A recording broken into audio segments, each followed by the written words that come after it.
President inquires into the well-being of those affected by the floods. Former senior DIG Anura Sinanayaka, respondent of the Tajuddin murder, granted bail after a year. One person gunned down in Mattakulia. Legal action to be taken against those responsible for propagating lies on plastic rice. Saudi and Egypt among 6 countries sever links with Qatar. Hello there, very good evening and welcome to your Primetime News Bulletin. I'm Shane Silva. And I'm Dasnia Thabda. Let's start off with a look at tonight's top stories. An individual was shot and killed while travelling in a three-wheeler by 2 armed motorcyclists in the Rodrigo area in Jubilee Mawatha, Mattakulia.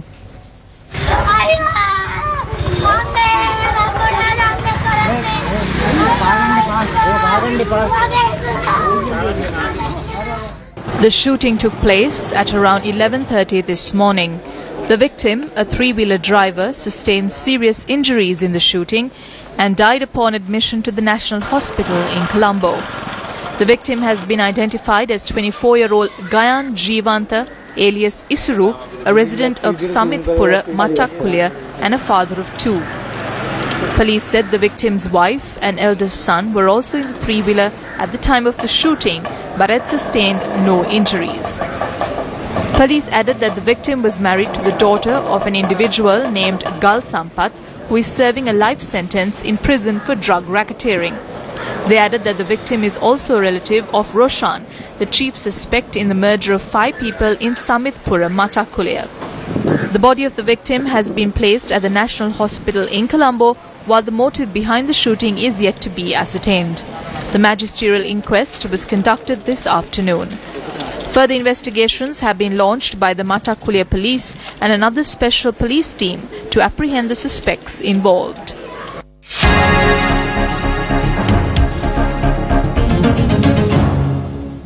President Maithripala Sirisena inspected the areas affected by floods and landslides in the Bulat Sinhala, Yatagampitiya and Nagahadola areas in the Kalutara district today. The President inspected the homes and property destroyed due to the adverse weather and later joined in Shramadana campaign organised in the area by the Ministry of Environment parallel to World Environment Day. The Shramadana campaign was held with the assistance of members of the Sri Lanka Army and a Chinese relief team.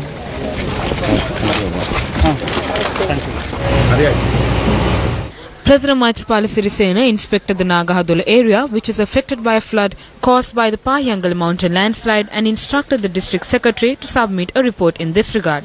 The President had called for a report to be submitted on the clean-up operations of the Nagahadola river, which is blocked by the landslide. President Sirisena had also issued instructions for a special program to be implemented for affected school children in the area and advised the district secretary to look into other requirements of those affected. The President also drew his attention towards constructing new houses for those whose homes were destroyed in the area and towards expediting the process of resettling them. Thereafter, President Maithripala Sirisena distributed relief items to those who are sheltered at the Yatagampitiya Primary School. A week has passed since several districts were affected by the worst natural disaster to face the country in 12 years. As the floodwaters recede, the scale of destruction is exposed. Areas hit by landslides are gradually being cleared of the mud and debris. People are beginning to return to their day-to-day lives.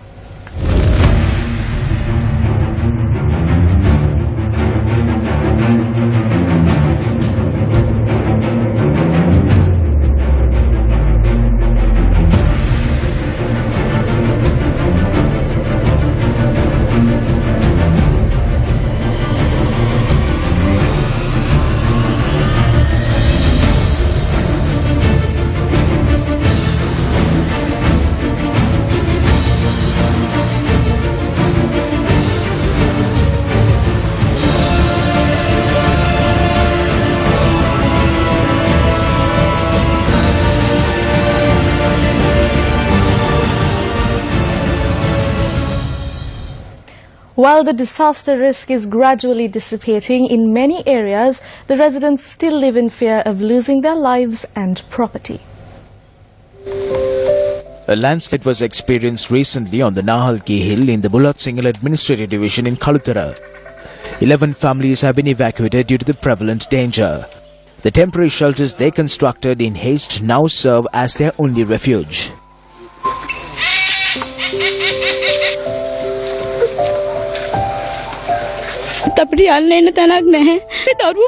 We have nowhere to go. We do not have any toilets. The children have to go to school, but there are no toilets for them. There is no water. There are mosquitoes everywhere. We ask the authorities to provide a permanent solution and to provide lands for these people. Mampalagama Central College in Galle suffered extensive damage from the recent floods. The school was reopened today.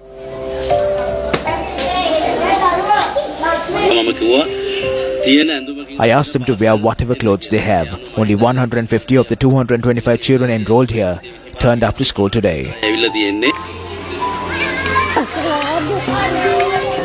Bombata Junior School in Nagoda, Udukama Galle was also reopened today.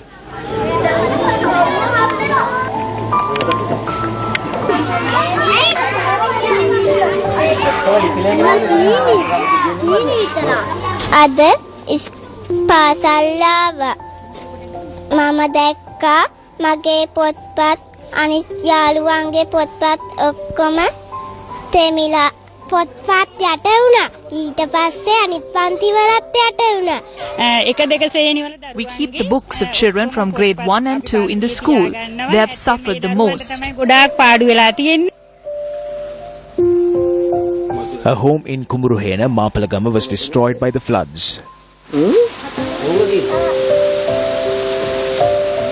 Meanwhile, a landslide risk has arisen in the Unalagala hill in Madol Kale Kandi. 150 families live here.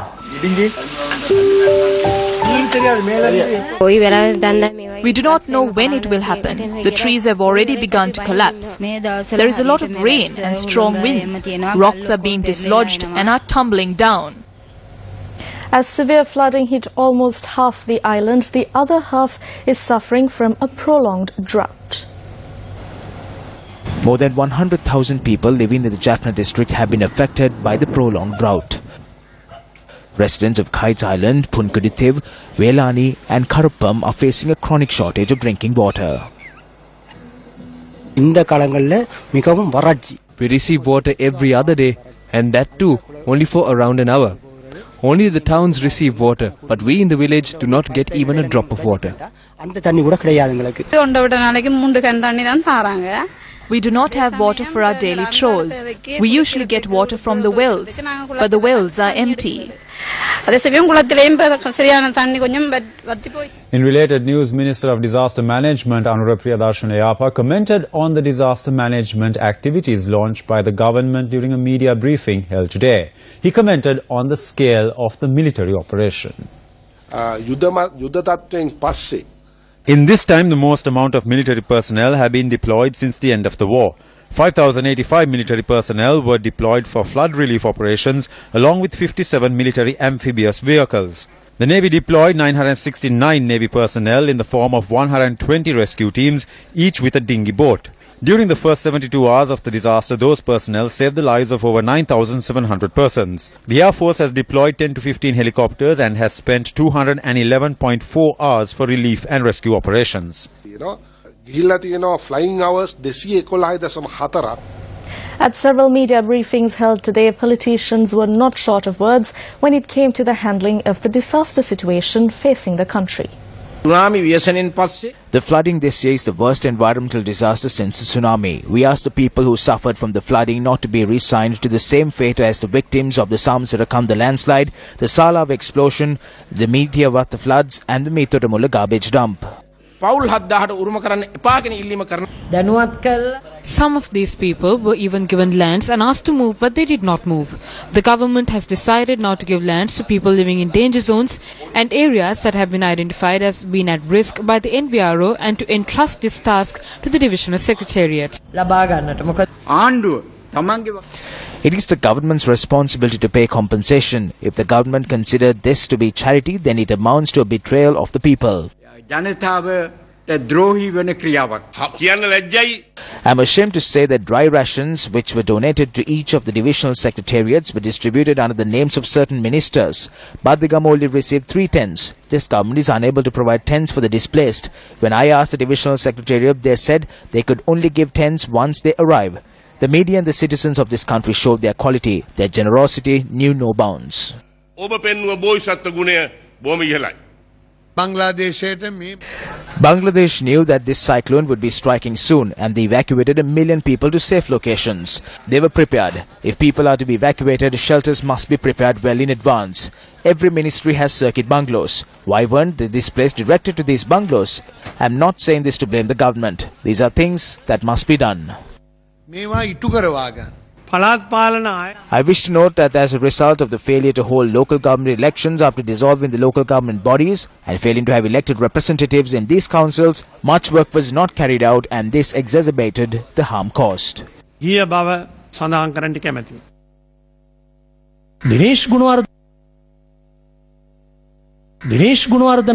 must examine the heads of these so-called mature politicians and Rajapaksa loyalists like Dinesh Gunawardena.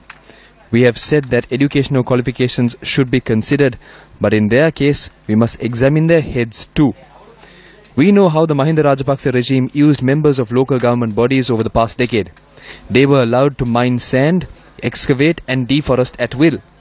They intimidated local government members at times in order to destroy the environment and reclaim wetlands. This was the development they brought about. We saw how the media acted when this disaster situation arose. We saw media institutions like Sirasa fulfilling their role as citizens. We saw people like Palida Tevara Peruma fulfilling their duty to the people. We saw public officials and the Triforces fulfilling their duties as citizens. The fact that people like Dinesh Gunawardena, who bowed their heads and raised their hands for all the short-sighted development and wrongs that were committed during the Rajapaksa regime, are now raising allegations is blatant political opportunism. Sri Lanka has felt the full force of Mother Nature in the past 11 days. How much of the resulting tragedy and destruction could have been avoided? How much was caused by human activity?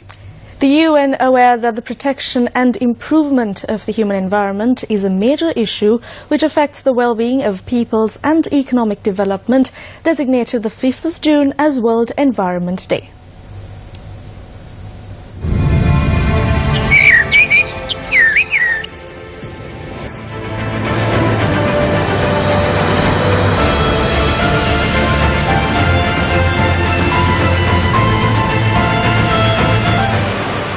In the long and tortuous evolution of the human race on this planet, a stage has been reached when, through the rapid acceleration of science and technology, man has acquired the power to transform his environment in countless ways and on an unprecedented scale. It may take decades to alter the course of climate change, but responsible human interaction with the environment now is a major step forward in protecting both the planet and mankind. Here in Sri Lanka, just how much of the recent destruction caused by floods and landslides could have been avoided? News First talked to environmentalist Navam Niles, consultant and representative for Sri Lanka at the G20 Summit Global Solutions in Berlin last month. Deforestation in Sri Lanka is a significant and ongoing problem. The good news is deforestation rates have declined over time and not as severe as they used to be a few decades ago. On the other hand, deforestation continues, and right now, even by the most expansive definition of forest cover, we only have a forest cover of about 32%. Narrower definitions would put it at about 24%.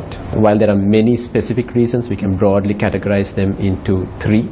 The political and legal reasons, there are the economic reasons, and there are the conceptual reasons. With regards to landslides, the most direct impact is when you cut down trees, the quality of soil, the way the amount of cover that you have declines, and that makes the entire region or surrounding areas very unstable, very susceptible to landslides. Also enforcing very important rules on settlement building, on the way people interact with the environment.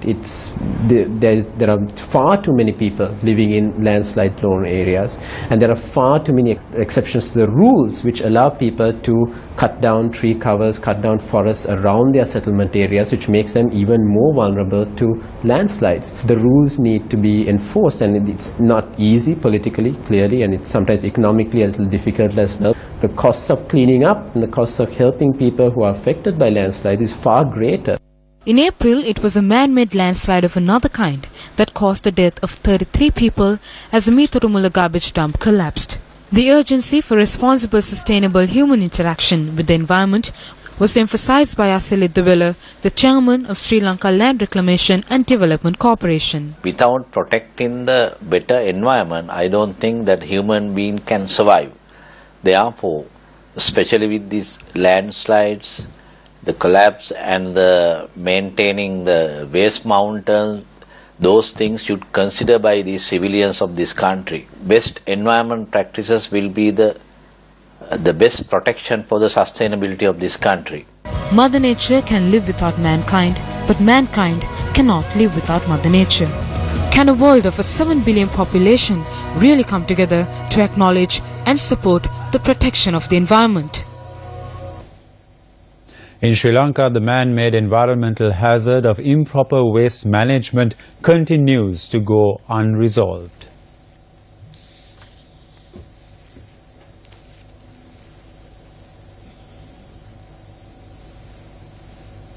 The dumping of garbage collected in Colombo in a 50-acre landfill in Kerawalapitiya, Wattala has caused numerous issues for residents of surrounding areas. හරි ගඳයි ඉන්න බෑ ඔළුවේ කැරකිල්ල වගේ හැදෙනවා ළමයිනුත් හරි අමාරුවෙන් ඉන්නේ රැට හරියට ගඳයි. ඉතින් මේක ජනාධිපතිතුමා මැදිහත් වෙලා මේ ප්‍රශ්නේ අපිට විසඳන්න ඕනේ. මොකද අපේ ළමයින්ට අපිට ජනේලයක් අරින්න බෑ. අපිට දොරක් අරින්න බෑ. මැස්ස උතුරනවා. අපිට ජීවත් වෙන්න ඉඩ දෙන්න. මීතර මුල්ලට දීපු දුක අපිට දෙන්න එපා කියලා අපි කියනවා. අපි බොහොම ලස්සනට උස්මාරගෙන හිටපු කට්ටිය.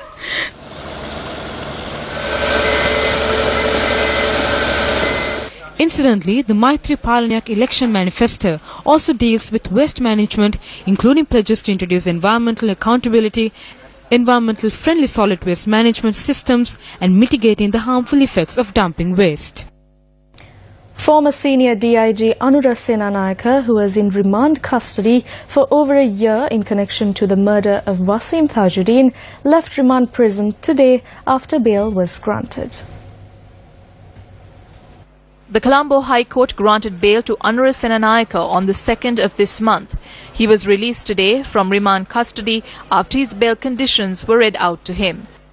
Senanayake was released on a cash bail of 1 million rupees and 3 sureties of 5 million each after being produced before Colombo Additional Magistrate Jairam Trotsky.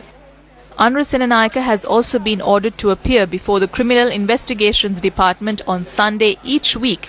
An order was also issued to restrict Senanayake's overseas travel and to take his passport into court custody. He was also ordered to appear before court once again on the 15th of this month. Anura Senanayake was arrested in connection for allegedly concealing evidence in connection to the murder of Wasim Tajuddin over a year ago.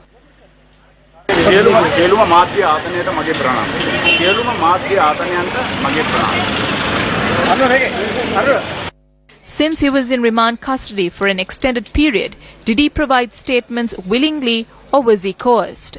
Some legal experts say that he has become a state's witness.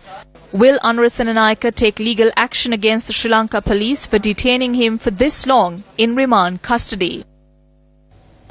In other local stories, the chairman of Lanka South Limited, TMKB Thenakun, convened a media briefing today to explain the truth behind media reports on alleged plastic rice. Thenakun noted that legal action would be taken against those responsible for propagating these falsehoods. This is a sample that I brought from Pitakote yesterday.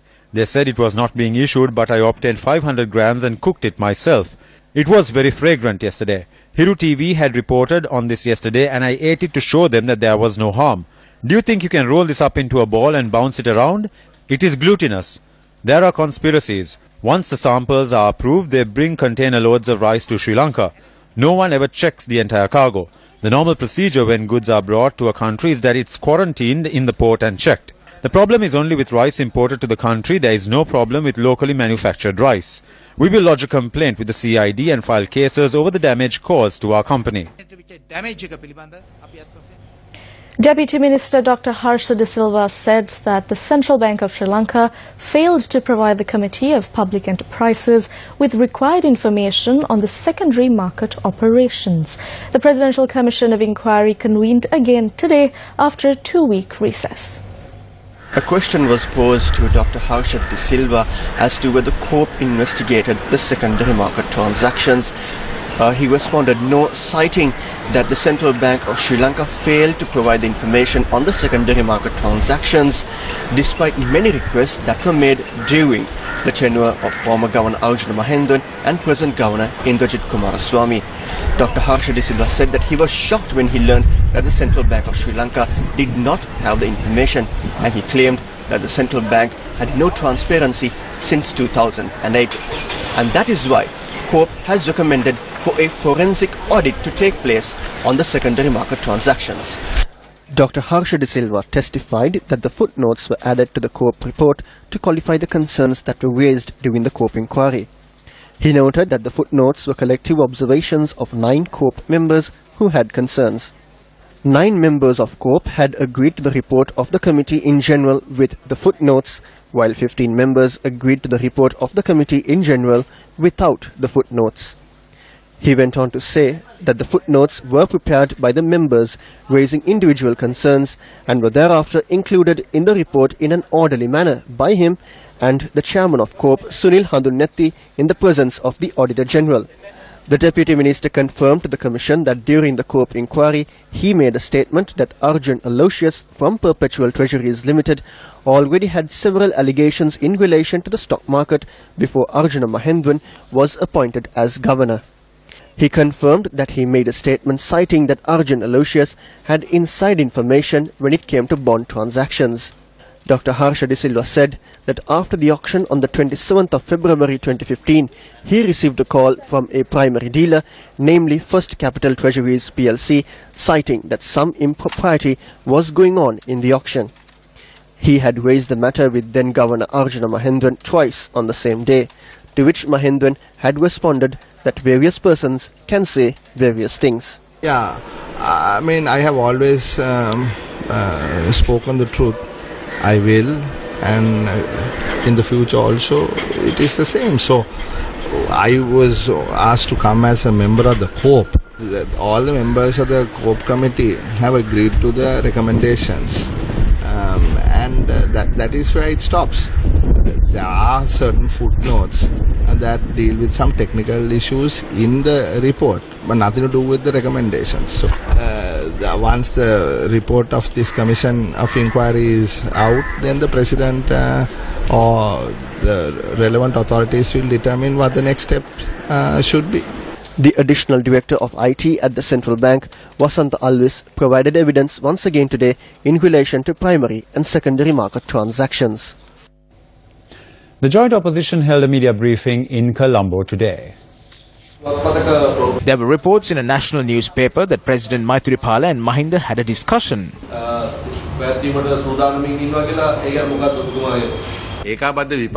From the members of the SLFP representing the joint opposition, I am second only to Mahinda Rajapaksa. If there was such a discussion, I would know, because earlier I was the one who held these discussions. So there was no such discussion. There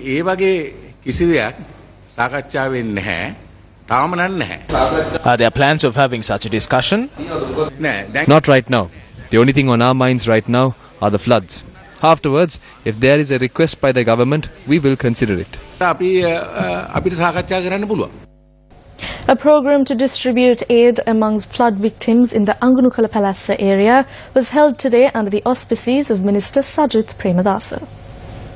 The minister provided drinking water to 292 families in the Wakmul area in the Angunukala Palassa Divisional Secretariat. We are distributing massive amounts of aid, and some people are surprised. They think, how did this government get so much money? Please do not look at the floods and flood relief from such a narrow viewpoint with ulterior motives. Thousands of people have been affected and the livelihoods of thousands have been destroyed. Do not try to twist this tragedy into a bad form of entertainment.